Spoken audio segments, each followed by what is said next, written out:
One thing that's really important to me is school safety. As you know, I was a school resource officer for a number of years at the high school. And so for me, providing safe schools is paramount. Without the levy, what is that going to do to our programs? What safety initiatives will go away without the levy? Well, on our current levy ask includes quite a few upgrades to our current system.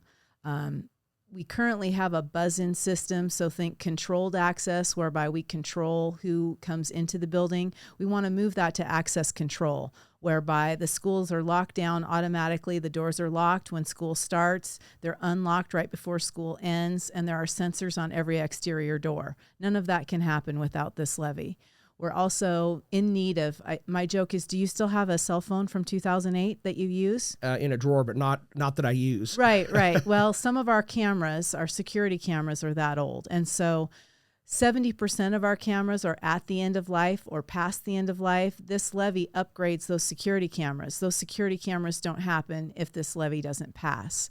We're asking for additional SROs. I think you're fully aware that we normally have 4 SROs in our school district, 1 for the high school, 1 for each middle school, and 1 that circulates around the 7 elementary schools. We'd like to have 5 so that we have an east side SRO for our elementaries on the east side of town and an west side SRO for our schools on the west side of town. That can't happen without this fundamental levy. Currently, we have campus security at the elementary schools that we added this year. We're paying for that out of federal COVID funds. That money will disappear eventually.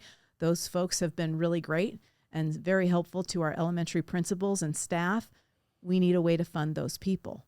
So there's quite a little bit of kind of catching up security-wise, if you will, on this levy. And without it, we can't afford to do it because it's expensive. Well, thank you, Dina. If you want to vote from home, which is what I prefer to do, request your absentee ballot today. You can find that on our school website at pfsd.com, or you can go to the county elections website. You can also vote early at the elections office, and that starts on February 27th. It goes till March 10th, so you don't have to wait until Election Day. But if you do, you can register at the polls right there on March 14th. It's very important that our parents know that they need to vote on March 14th. We can't do this without you. In our last election, only 19.5% of our parents got out and voted. We owe it to our kids to do better. So I invite you to vote on March 14th. Thank you.